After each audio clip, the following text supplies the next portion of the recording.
Hi ಎಲ್ಲರಿಗೂ ನಮಸ್ಕಾರ. Welcome back to Hasanmukhi vlogs. So ಇವತ್ತಿನ ಈ ವ್ಲಾಗ್ನಲ್ಲಿ ಮಂಡ್ಯ ಜಿಲ್ಲೆಯ ಪುರಾಣ ಪ್ರಸಿದ್ಧ ಕ್ಷೇತ್ರ ಶ್ರೀ ಆದಿಚುಂಚನಗಿರಿ ಕ್ಷೇತ್ರಕ್ಕೆ ನಾವೆಲ್ಲರೂ ಕುಟುಂಬ ಸಮೇತರಾಗಿ ಭೇಟಿ ಕೊಟ್ಟಿದ್ವಿ. ಸೊ ಅಲ್ಲಿನ ಈ ಒಂದು ವ್ಲಾಗ್ನ ತಮ್ಮೆಲ್ಲರ ಜೊತೆ ಶೇರ್ ಮಾಡ್ತಾ ಇದ್ದೀನಿ. ಸೊ ಇದು ಮೈಸೂರಿನಿಂದ 97 ಕಿಲೋಮೀಟರ್ ಆಗುತ್ತೆ. 97 ಕಿಲೋಮೀಟರ್ಸ್ ಫ್ರಮ್ ಮೈಸೂರು. ಮೈಸೂರಿಂದ ಶ್ರೀರಂಗಪಟ್ಟಣ, ಪಾಂಡವಪುರ, ನಾಗಮಂಗಲದಿಂದ 25 ಕಿಲೋಮೀಟ್ರ್ ಹೋದರೆ ಆದಿಚುಂಚನಗಿರಿ ಕ್ಷೇತ್ರ ಸಿಗುತ್ತೆ. ಬೆಂಗಳೂರಿನಿಂದ ಬರೋರ್ಗಾದರೆ ಬೆಂಗಳೂರಿಂದ 110 ಕಿಲೋಮೀಟ್ರ್ ಆಗುತ್ತೆ. ಬೆಂಗಳೂರಿಂದ ಮಂಗಳೂರು ನ್ಯಾಷನಲ್ ಹೈವೇನಲ್ಲಿ ಬಂದು ಬೆಳ್ಳೂರು ಕ್ರಾಸ್ ರೀಚ್ ಆದರೆ ಅಲ್ಲಿಂದ ಆಲ್ಮೋಸ್ಟ್ ಒಂದು 8 ಕಿಲೋಮೀಟ್ರು. ಸೊ ಬಹಳ ಪುರಾಣ ಪ್ರಸಿದ್ಧ ಇರುವಂಥ ಐತಿಹ್ಯ ಇರುವಂತಹ ಕ್ಷೇತ್ರ ಇದಾಗಿದೆ. ಆ್ಯಂಡ್ ಇನ್ನೊಂದು ಇಂಪಾರ್ಟೆಂಟ್ ಏನಂದರೆ ಆದಿಚುಂಚನಗಿರಿ ಗೆ ತುಂಬ ವರ್ಷಗಳಿಂದ ನಾವು ಬರಬೇಕು ಅನ್ಕೋತಾ ಇದ್ವಿ. ಸೊ ರಜಾ ಇತ್ತು. ಸೊ ಎಲ್ಲಿಗೆ ಹೋಗೋದು ಅಂತ ಪ್ಲ್ಯಾನ್ ಮಾಡ್ತಿದ್ದಾಗ ಆದಿಚುಂಚನಗಿರಿಗೆ ಬರೋಣ ಅಂತ ಹೇಳಿಬಿಟ್ಟು ಹೊರಟು ಬಂದ್ವಿ.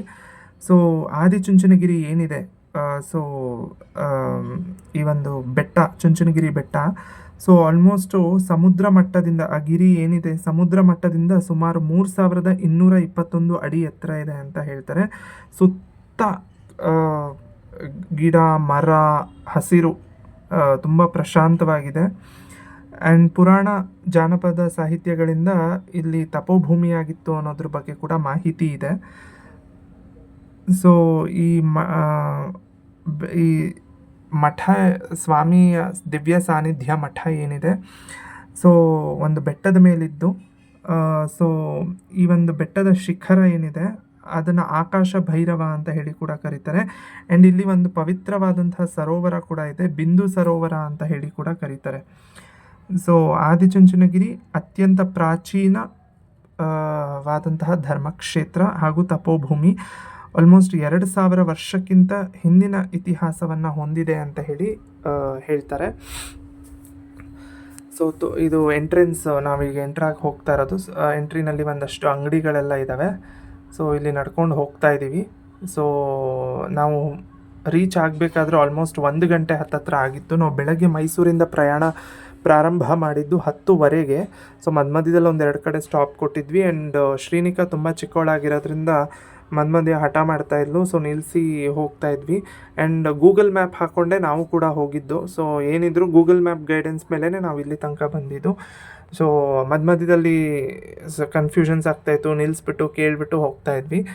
ಸೊ ಮೈಸೂರಿಂದ 97 ಕಿಲೋಮೀಟರ್ಸ್ ಆಗುತ್ತೆ. ಮೈಸೂರು, ಶ್ರೀರಂಗಪಟ್ಟಣ, ಪಾಂಡವಪುರ, ನಾಗಮಂಗಲ, ಆಮೇಲೆ ಆದಿಚುಂಚನಗಿರಿ. ಬೆಂಗಳೂರಿಂದ ಬರೋರ್ಗಾದರೆ 110 ಕಿಲೋಮೀಟ್ರ್ ಆಗುತ್ತೆ.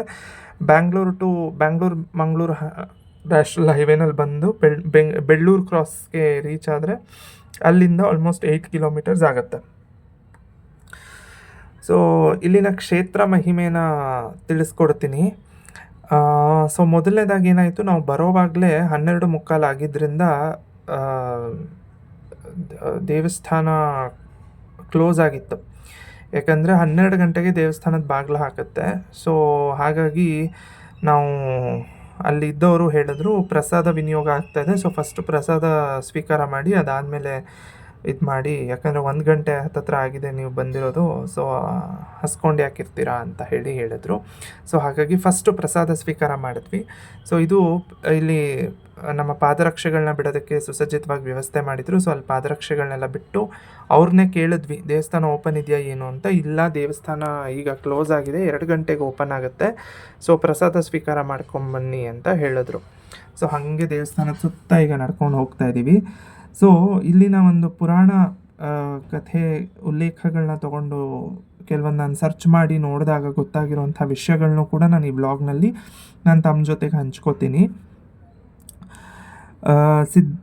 ಪರಶಿವ ಏನು ಸಿದ್ಧಯೋಗಿ ಅವತಾರನ ತಾಳಿ ಚುಂಚನಕಟ್ಟೆಗೆ ಬಂದು ಕಾವೇರಿ ನದಿ ತಟದಲ್ಲಿ ತಪಸ್ಸನ್ನು ಮಾಡ್ತಿದ್ದಾಗ ತ್ರೇತಾಯುಗದಲ್ಲಿ ತಂದೆ ಆಜ್ಞಾನುಸಾರವಾಗಿ ಶ್ರೀರಾಮ ಮತ್ತು ಲಕ್ಷ್ಮಣ ಸೀತೆ ಜೊತೆಗೆ ದಂಡಕಾರಣ್ಯದ ಪಂಚವಟಿ ತೀರದಲ್ಲಿ ವಾಸ ಮಾಡ್ತಾಯಿದ್ರು. ಸೊ ರಾವಣ ಸೀತಾಪಹರಣ ಮಾಡಿದ ಸಂದರ್ಭದಲ್ಲಿ ಸೀತೆಯನ್ನು ಹುಡ್ಕೊಂಡು ಹೊರಟಂತಹ ರಾಮ ಲಕ್ಷ್ಮಣರು ಚುಂಚನಕಟ್ಟೆ ಕ್ಷೇತ್ರದಲ್ಲಿ ತಪಸ್ ಮಾಡ್ತಿದ್ದ ಶಿವನನ್ನು ಕಂಡು ಭಕ್ತಿಯಿಂದ ವಂದಿಸಿ ಪ್ರಾರ್ಥನೆ ಮಾಡಿದಾಗ ನಿಮ್ಮ ಇಷ್ಟಾರ್ಥ ಎಲ್ಲ ನೆರವೇರಲಿ ಅಂತ ಹೇಳಿ ಆಶೀರ್ವಾದ ಮಾಡಿ ಶ್ರೀರಾಮಂಗೆ ತನ್ನ ಸ್ಥಾನವನ್ನು ಬಿಟ್ಕೊಟ್ಟು ಚುಂಚನಗಿರಿಗೆ ಪರಶಿವ ಬಂದು ತಪೋಮಗ್ನರಾದರು ಅನ್ನೋ ಒಂದು ಐತಿಹ್ಯ ಇದೆ. ಹಾಗೆಯೇ ಇವತ್ತಿಗೂ ಚುಂಚನಕಟ್ಟೆನಲ್ಲಿ ಶ್ರೀರಾಮ ದೇವಸ್ಥಾನ ಕೂಡ ಇದೆ. ಆ್ಯಂಡ್ ಇನ್ನೊಂದು ಏನಪ್ಪ ಅಂದರೆ, ಇನ್ನೂ ಒಂದು ಇದ್ರ ಬಗ್ಗೆ ಐತಿಹ್ಯ ಕೂಡ ಇದೆ. ಅದನ್ನು ನಾನು ಮುಂದೆ ತಮ್ಮ ಜೊತೆಗೆ ಶೇರ್ ಮಾಡ್ಕೋತೀನಿ. ಈಗೇನು ತಾವು ನೋಡ್ತಾ ಇದ್ದೀರಾ, ಇದು ದೇವಸ್ಥಾನದ ಮೇನ್ ಏನು ಸಾನ್ನಿಧ್ಯ, ದಿವ್ಯ ಸಾನ್ನಿಧ್ಯ ಏನಿದೆ ಅದು. ಸೊ ಇಲ್ಲಿಂದ ಈಗ ಮೊದಲು ಪ್ರಸಾದ ಸ್ವೀಕಾರ ಮಾಡೋಣ ಅಂತ ಈ ಕಡೆ ಹೋಗ್ತಾ ಇದ್ದೀವಿ. ಸೊ ದೇವಸ್ಥಾನದ ಸುತ್ತ ನೋಡ್ತಾ ಇರ್ಬೋದು ನೀವು, ಎಷ್ಟು ಸುಂದರವಾಗಿದೆ ಅಂದರೆ. ಆ್ಯಕ್ಚುಲಿ ಮೋಡ ಆಗಿತ್ತು, ಸ್ವಲ್ಪ ಮಳೆ ಬರೋ ಥರ ಆಗಿತ್ತು, ಬಟ್ ನಾವು ಆದಷ್ಟು ಬೇಗ, ಯಾಕಂದರೆ 1 ಗಂಟೆ ಆಗಿತ್ತು. ಶ್ರೀ ಆದಿಚುಂಚನಗಿರಿ ಕ್ಷೇತ್ರ. ಸೊ ನೀವು ನೋಡ್ತಾ ಇದ್ದೀರಾ. ಸೊ ಇಲ್ಲಿ ತೀರ್ಥ ಪ್ರಸಾದ, ಮಾರಾಟ ಮಳಿಗೆ, ಫೋಟೋ, ದೇವರ ಪೂಜೆ ಸಾಮಗ್ರಿಗಳು, ಸಭಾಂಗಣ ಇದೆ, ಆಡಳಿತ ಕಚೇರಿ, ಮಾಹಿತಿ ಕೇಂದ್ರ ಎಲ್ಲ ಇಲ್ಲೇ ಇರೋವಂಥದ್ದು. ಸೊ ಫಸ್ಟು ನಾವು ಈಗ ಪ್ರಸಾದ ಸ್ವೀಕಾರ ಮಾಡ್ಕೊಂಡು ಬಂದುಬಿಡೋಣ ಅಂತ ಹೇಳಿ ಹೋಗ್ತಾ ಇದ್ದೀವಿ. ಅಲ್ಲಿ ವಿಚಾರಿಸಿದ್ವಿ, ಎಲ್ಲರೂ ಹೇಳಿದ್ರು ಹೋಗಿ ಫಸ್ಟ್ ಪ್ರಸಾದ ಸ್ವೀಕಾರ ಮಾಡ್ಕೊಂಬಿಡಿ, ಆಮೇಲೆ ದೇವಸ್ಥಾನದ ಬಾಗಿಲು 2 ಗಂಟೆಗೆ ತೆಗೆಯೋದು. ಈಗ ನೋಡ್ತಾ ಇರ್ಬೋದು ನೀವು, 1 ಗಂಟೆ ಆಗಿತ್ತು ನಾವು ಮುಟ್ಟುವಾಗ. ಸೊ ಫಸ್ಟು ದೇವರ ಪ್ರಸಾದವನ್ನು ಸ್ವೀಕಾರ ಮಾಡೋಣ ಅಂತ ಇಲ್ಲಿ ಈಗ ದೇವರ ಪ್ರಸಾದ ಸ್ವೀಕಾರ ಮಾಡೋಕ್ಕೆ ಹೋಗ್ತಾ ಇದ್ದೀವಿ. ದೇವರ ಪ್ರಸಾದ ಡೈಲಿ ಇರುತ್ತೆ, ದಿನನಿತ್ಯ ಇರುತ್ತೆ. ಸೊ ಅಲ್ಲಿ ನಾನು ವಿಚಾರಿಸಿದಾಗ ಹೇಳಿದ್ರು, ಬೆಳಿಗ್ಗೆ 7:30ಯಿಂದ 10 ಗಂಟೆ ತನಕ, ಮಧ್ಯಾಹ್ನ 12 ಗಂಟೆಯಿಂದ 3 ಗಂಟೆ ತನಕ, ಸಾಯಂಕಾಲ ಅಥವಾ ರಾತ್ರಿ 7:30ಯಿಂದ 10 ಗಂಟೆ ತನಕ ಅಂತ ಪ್ರಸಾದದ ಸಮಯ ಇರುವಂಥದ್ದು. ಆ್ಯಂಡ್ ಡೈಲಿ ಪ್ರಸಾದ ಇದೆ. ಬೆಳಗ್ಗೆ 7:30ಯಿಂದ 10 ಗಂಟೆ, ಮಧ್ಯಾಹ್ನ 12 ಗಂಟೆಯಿಂದ 3 ಗಂಟೆ, ಸಂಜೆ 7:30ಯಿಂದ ರಾತ್ರಿ 10 ಗಂಟೆ ತನಕ. ಸೊ ಇಲ್ಲಿ ನಾವೀಗ ಪ್ರಸಾದ ಸ್ವೀಕಾರ ಮಾಡೋಣ ಅಂತ ಹೇಳಿ ಬರ್ತಾ ಇದ್ದೀವಿ. ಸೊ ದೇವರ ಒಂದು ಪ್ರಸಾದವನ್ನು ಸ್ವೀಕಾರ ಮಾಡಿ ಆಮೇಲೆ ಶ್ರೀನಿಕಾಗೂ ತುಂಬ ಹೊಟ್ಟೆ ಹಸಿವಾಗಿತ್ತು. ಸೊ ತುಂಬ ಸುಸಜ್ಜಿತವಾಗಿದೆ ಪ್ರಸಾದದ ಒಂದು ಏನು ಹಾಲ್ ಏನಿದೆ, ತುಂಬ ಸುಸಜ್ಜಿತವಾಗಿ ನಿರ್ವಹಿಸ್ತಾ ಇದ್ದಾರೆ. ಆಮೇಲೆ ಭಕ್ತಾದಿಗಳು ತುಂಬ ಜನ ಬಂದಿದ್ದರು ಅವತ್ತು ಕೂಡ.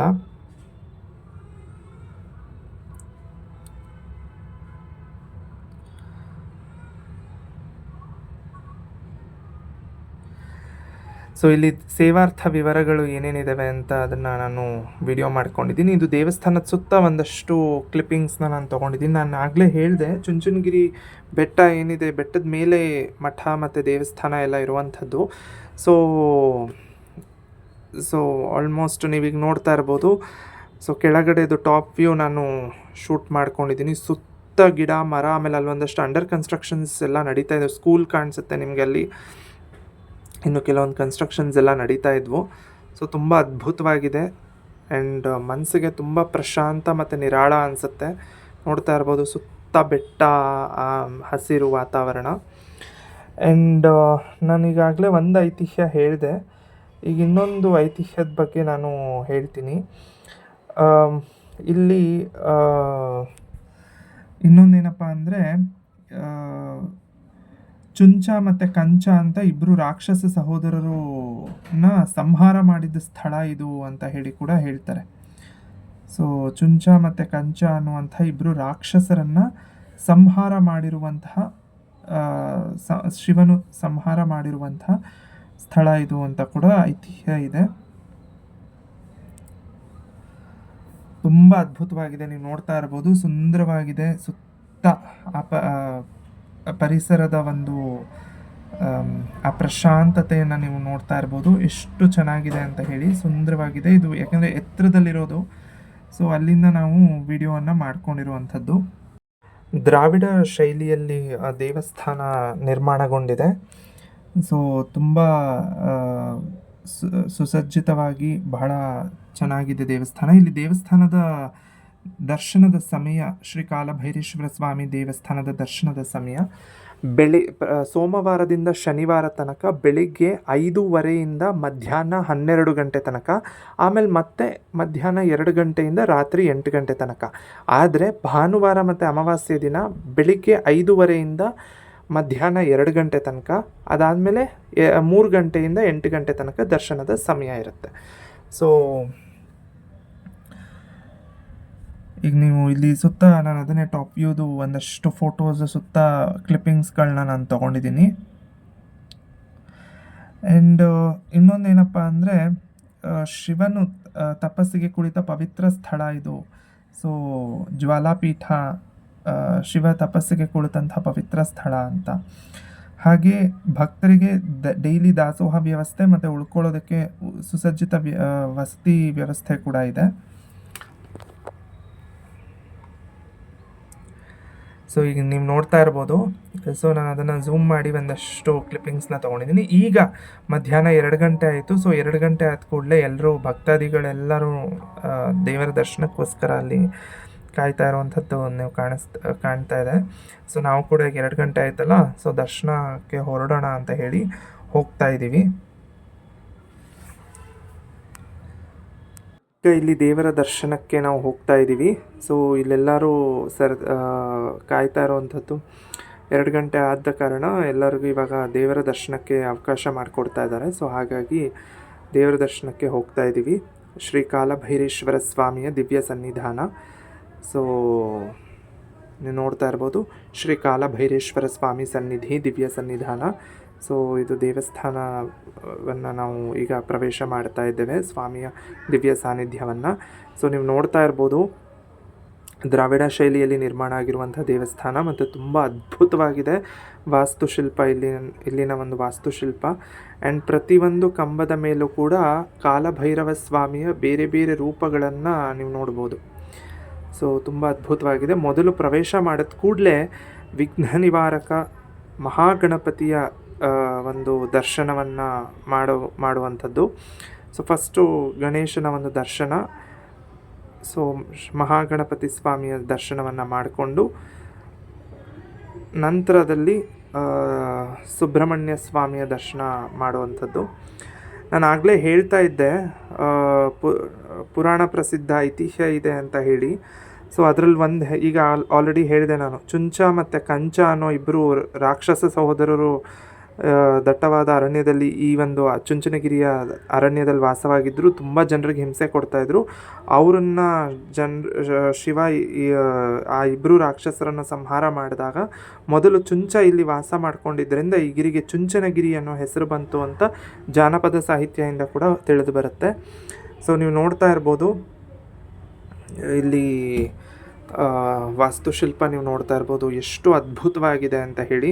ಆ್ಯಂಡ್ ದೇವಸ್ಥಾನವನ್ನು ಪ್ರವೇಶ ಮಾಡ್ತಿದ್ದ ಹಾಗೇ ಮನಸ್ಸಿಗೆ ಒಂದು ನೆಮ್ಮದಿಯ ನಿರಾಳವಾದ ಒಂದು ಭಾವ ಬರುತ್ತೆ. ಸೊ ತುಂಬ ಅದ್ಭುತವಾಗಿದೆ ಸುತ್ತ.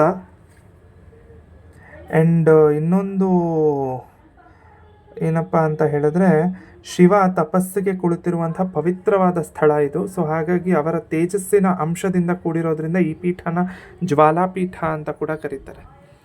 ಸೊ ಶಿವ ಇಲ್ಲಿ ತಪಸ್ ಮಾಡ್ತಾಯಿದ್ರು ಅನ್ನೋ ಒಂದು ಐತಿಹ್ಯ ಕೂಡ ಇದೆ. ಸೊ ಹಾಗಾಗಿ ಬಹಳ ಪುರಾಣ ಪ್ರಸಿದ್ಧ 2000 ವರ್ಷ ಇತಿಹಾಸ ಇರುವಂಥ ಪುರಾಣ ಪ್ರಸಿದ್ಧ ಐತಿಹ್ಯ ಇರುವಂಥ ಕ್ಷೇತ್ರ.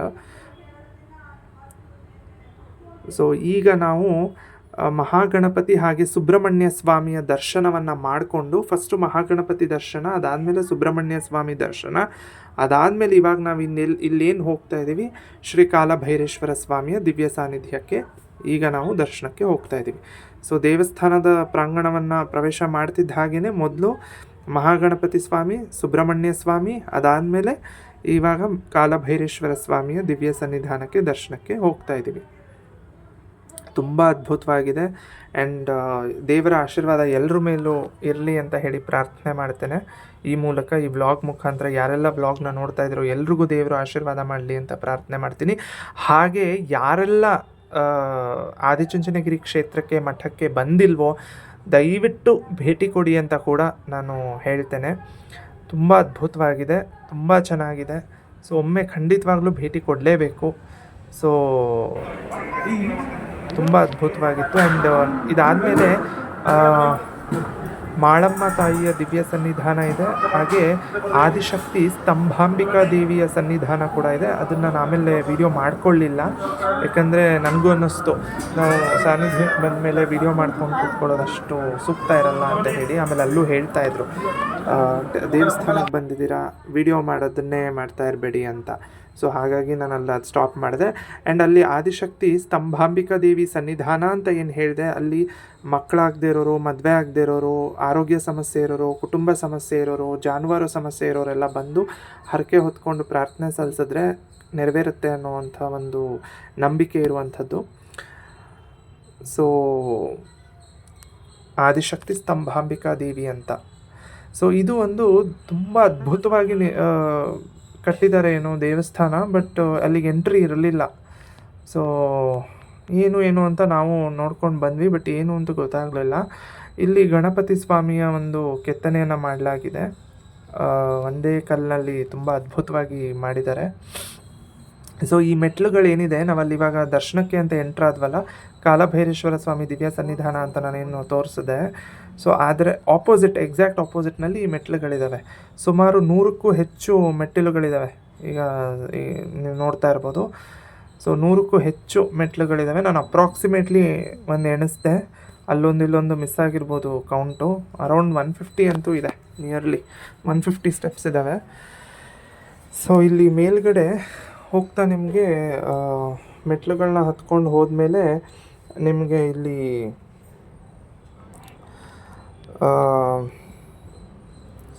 ಗವಿಸಿದ್ದೇಶ್ವರ ಸ್ವಾಮಿ ಸನ್ನಿಧಾನ, ಮಲ್ಲೇಶ್ವರ ಸ್ವಾಮಿ ಸನ್ನಿಧಾನ, ಚಂದ್ರಮೌಳೇಶ್ವರ ಸ್ವಾಮಿ ಸನ್ನಿಧಾನ ಇಲ್ಲಿ ಮೆಟ್ಲು ಹತ್ತವಾಗಲೇ ಸಿಗುತ್ತೆ. ಚಂದ್ರಮೌಳೇಶ್ವರ ಸ್ವಾಮಿ ಮೆಟ್ಲು ಹತ್ತಕ್ಕೆ ಮುಂಚೆನೇ ಅಲ್ಲೇ ಸ್ವಲ್ಪ ಸ್ಟಾರ್ಟಿಂಗಲ್ಲೇ ಇದೆ. ಮೆಟ್ಲು ಹತ್ತಿ ನಾವು ಫುಲ್ ಮೇಲ್ಗಡೆ ಹೋದ್ಮೇಲೆ ಶ್ರೀ ಮಲ್ಲೇಶ್ವರ ಸ್ವಾಮಿ ಸನ್ನಿಧಾನ ಇದೆ. ಅದಾದಮೇಲೆ ನಿಮಗೆ ಶ್ರೀ ಗಂಗಾಧರೇಶ್ವರ ಸ್ವಾಮಿಯ ಸನ್ನಿಧಾನ ಕೂಡ ಇದೆ. ಸೊ ಹಾಗೆ ಪಾರ್ವತಿ ದೇವಿ ಅಮ್ಮನವರ ಸನ್ನಿಧಾನ ಕೂಡ, ದಿವ್ಯ ಸಾನ್ನಿಧ್ಯ ಕೂಡ ಇದೆ. ಹಾಗೆ ಶ್ರೀ ಗವಿಸಿದ್ದೇಶ್ವರ ಸ್ವಾಮಿ ದೇವಸ್ಥಾನ ಕೂಡ ಇದೆ. ಸೊ ತುಂಬ ಅದ್ಭುತವಾಗಿದೆ.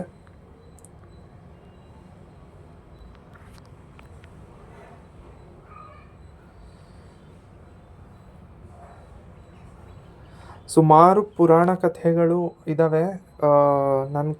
ನಾನು ಸ್ವಲ್ಪ ಏನೋ ಒಂದಷ್ಟು ಹೇಳಿದೆ ನಾನು ನಿಮಗೆ, ಇನ್ನೂ ಸುಮಾರಿದೆ. ಪ್ರತಿಯೊಂದು ಇದಕ್ಕೂ ಇದೆ. ಈಗ ನಮ್ಮ ಏನು ನಾನು ಹೇಳಿದೆ, ಈ ಚುಂಚನಗಿರಿಯ ಒಂದು ಏನು ಆಕಾಶ ಭೈರವ ಅಂತ ಏನು ಹೇಳ್ತೀವಿ, ಸೊ ಅದ್ರ ಬಗ್ಗೆನೂ ನಾನು ಈಗಾಗಲೇ ನಿಮಗೆಲ್ಲರಿಗೂ ತಿಳಿಸ್ತಾ ಇದ್ದೆ.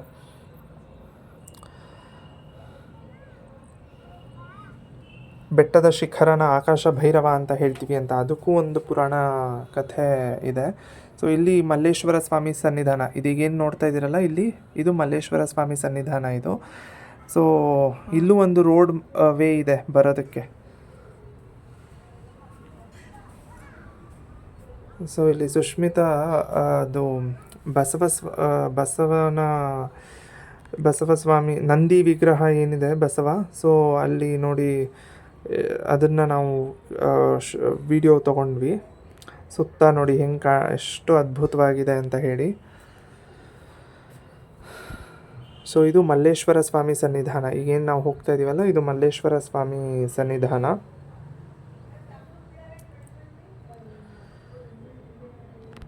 ಈಗ ನಾವು ಸ್ವಲ್ಪ ಮುಂದಕ್ಕೆ ಬಂದ್ವಿ. ಏನಿದೆ ಅಲ್ಲಿ ರೋಡಲ್ಲೆಲ್ಲ ವೆಹಿಕಲ್ಸ್ ಪಾರ್ಕ್ ಮಾಡ್ತಾಯಿದ್ರು. ಸೊ ಹಾಗೆ ನೋಡೋಣ ಅಂತ ಮುಂದೆ ಬಂದು ಈಗ ವಾಪಸ್ ಮತ್ತೆ ಹೋಗ್ತಾ ಇದ್ದೀವಿ.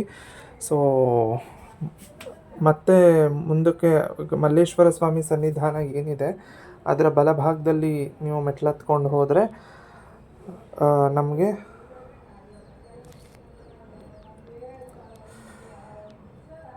ಎಲ್ಲ ದೇವಸ್ಥಾನಗಳು ಸಿಗ್ತವೆ.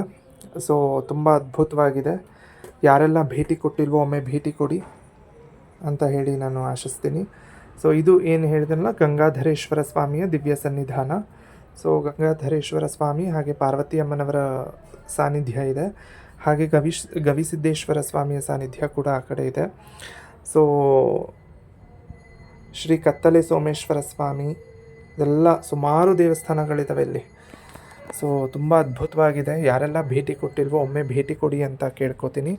ಆ್ಯಂಡ್ ಈಗ ನಾವು ನಮ್ಮ ದರ್ಶನ ಎಲ್ಲ ಮುಗಿಸ್ಕೊಂಡು ಹೊರಡ್ತಾ ಇದ್ವಿ. ಸೊ ಎಲ್ರಿಗೂ ಧನ್ಯವಾದಗಳನ್ನ ತಿಳಿಸ್ತೀನಿ. ಆ್ಯಂಡ್ ಯಾರೆಲ್ಲ ನಮ್ಮ ಚಾನಲ್ನ ಸಬ್ಸ್ಕ್ರೈಬ್ ಮಾಡಿಲ್ವೋ ದಯವಿಟ್ಟು ಸಬ್ಸ್ಕ್ರೈಬ್ ಮಾಡಿ. ಆ್ಯಂಡ್ ಆದಿಚುಂಚನಗಿರಿ ಶ್ರೀ ಕ್ಷೇತ್ರದ ಶ್ರೀ ಕಾಲಭೈರೇಶ್ವರ ಸ್ವಾಮಿಯ ಆಶೀರ್ವಾದ, ಸ್ತಂಭಾಂಬಿಕಾ ಅಮ್ಮನವರ ಆಶೀರ್ವಾದ ಎಲ್ಲರ ಮೇಲೂ ಇರಲಿ ಅಂತ ಆಶಿಸ್ತಾ ಎಂಡ್ ಮಾಡ್ತಾಯಿದ್ದೀನಿ. ಧನ್ಯವಾದ.